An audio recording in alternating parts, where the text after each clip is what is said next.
नमस्कार मित्रांनो, अन्न नागरी पुरवठा व ग्राहक संरक्षण विभाग तुमचे रेशन कार्ड म्हणजे शिधापत्रिका अपात्र करणार आहे। त्यामुळे सर्व रेशन कार्ड धारकांनी सतर्क राहावे। तुम्ही जर शासनाकडून देण्यात येणारे निकष व पात्रतेमध्ये बसत असाल तर तुम्ही अपात्र होऊ शकत नाही।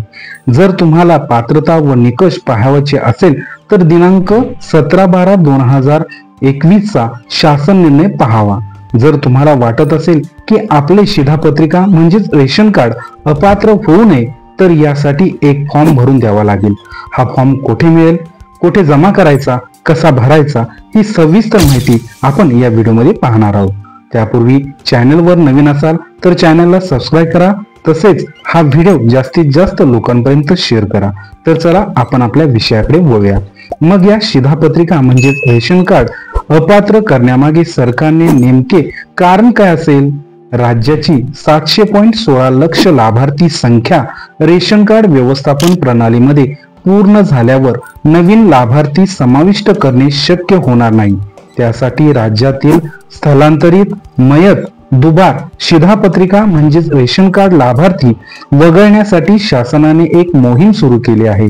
या मोहीम अंतर्गत रेशन कार्ड धारकांकडून माहिती मागविण्यात येणार आहे, तसेच वेळोवेळी फॉर्म भरून तुम्हाला देता येणार आहे।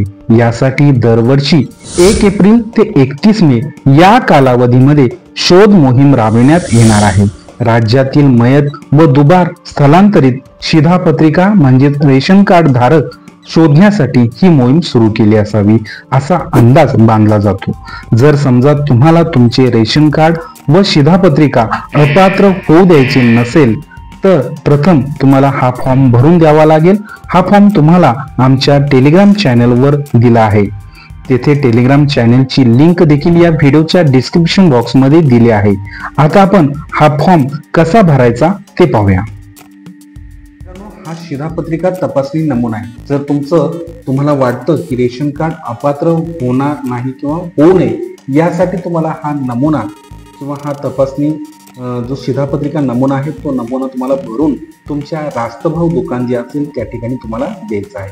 इथं तुम्हाला शिधापत्रिका जो धारकाचे छायाचित्र आहे ते छायाचित्र तुम्हाला इथं काय आहे की चिटकवायचं आहे। आता उदाहरणार्थ तुमचं जे रेशन कार्ड असतं त्या रेशन कार्ड मध्ये जिथं स्वतः असं लिहिलेलं असतं तो शिधापत्रिका धारक प्रमुख असतो। लक्षात घ्या मित्रांनो, म्हणजे शिधापत्रिका धारकाचं संपूर्ण नाव तुम्हाला कोणाचं द्यायचं आहे तर तुमच्या रेशन कार्डच्या पाठीमागच्या बाजूला जे स्वतः असं असतं त्याचं नाव तुम्हाला या ठिकाणी लिहायचं किंवा त्याचा फोटो या ठिकाणी तुम्हाला लावायचा आहे। इथं संपूर्ण नाव लिहायचं आहे, त्यानंतर तुमचं गाव प्रथम लिहायचं आहे, तुमचा तालुका तुम्हाला लिहायचा आहे, तुमचा जिल्हा लिहायचा आहे, शिधापत्रिका धारकाची संपूर्ण नाव लिहित असताना आडनावाने तुम्हाला सुरुवात करायची आहे, त्यानंतर वय टाकायचं आहे, नागरिकत्व भारतीय तुम्हाला टाकायचं आहे, नोकरी करत असेल, व्यवसाय करत असेल तो तुम्हाला व्यवसाय, शेतमजूर शेती काय असेल तो, त्यानंतर पत्ता तुम्हाला या ठिकाणी टाकायचा आहे। शिधापत्रिकेचा जो काही अनुक्रमांक असेल तो पहिल्या पानावर तुम्हाला मिळेल त्या ठिकाणी तुम्हाला टाकायचा आहे। आता शिधापत्रिकेची वर्गवारी तुम्हाला या ठिकाणी करायची आहे। शुभ केसरी जी काय असेल ते पूर्ण निवासी पत्ता तुम्हाला टाकायचा आहे। आवश्यक असल्यास तुम्हाला निवासी पत्त्याचा पुरावा जोडायचा आहे, जसे की आधार कार्ड असेल किंवा मतदान ओळखपत्र असेल, पॅन कार्ड असेल, जे काय तुम्हाला। त्यानंतर अर्जदारातील कुटुंब घटक व्यक्तींची नावे तुम्हाला या ठिकाणी भरायची आहे। अर्जदाराचं इथं नाव लिहायचं आहे संपूर्ण आणि अर्जदाराशी नाते, स्त्री पुरुष, वय, युनिट, व्यवसाय, वार्षिक उत्पन्न, नागरिकत्व, त्याचबरोबर कुटुंबातील दुसऱ्या व्यक्तीचं नाव तुम्हाला या ठिकाणी द्यायचं आहे। त्यानंतर तिसऱ्या, चौथ्या जी काही कुटुंबातील व्यक्ती असेल रेशन कार्डवर जी काही नावं असतील ती नावं संपूर्ण तुम्हाला लिहायचं आहे। अर्जदाराशी नाते लिहायचं आहे, स्त्री काय पुरुष असेल ते, वय, ही सर्व माहिती तुम्हाला इथं भरायची आहे। त्याचबरोबर कुटुंबातील सर्व व्यक्तींची सर्व मार्गाने मिळणारे एकूण वार्षिक उत्पन्न तुम्हाला, कुटुंबाचं वार्षिक संपूर्ण उत्पन्न तुम्हाला या ठिकाणी लिहायचं आहे। चालू मतदार यादीमध्ये शिधापत्रिकांचे नाव आहे का नाही, असेल तर होय, नसेल तर नाही म्हणून।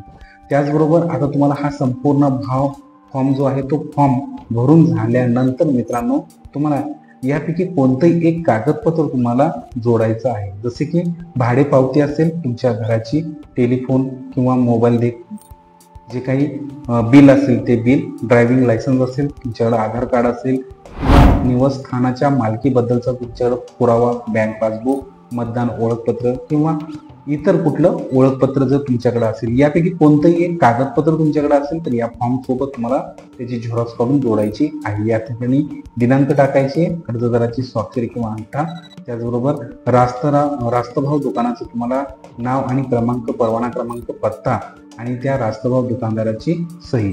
अशा पद्धतीनं ही सर्व माहिती तुम्हाला भरायची आहे आणि तुम्हाला तुमच्या नजीकचं जे काही रास्तभाव दुकान आहे त्या ठिकाणी तुम्हाला हा फॉर्म द्यायचा आहे. निश्चितच मित्रांनो, या व्हिडिओमधील माहिती तुम्हाला चांगल्या प्रकारे समजली असेल तर या व्हिडिओला लाईक करा. तसेच हा व्हिडिओ पाहताना तुमच्या मनामध्ये काही शंका किंवा प्रश्न किंवा बॉक्समध्ये कमेंट करू शकता. तर चला मग अशाच एका नवीन विषयावर नवीन व्हिडिओ घेऊन पुन्हा भेटूया. तोपर्यंत धन्यवाद. मित्रांनो, हा फॉर्म तुम्हाला जर पाहिजे असेल तर तुम्ही आमच्या टेलिग्राम चॅनलला जॉईन व्हा. तिथे तुम्हाला हा फॉर्म मिळून जाईल.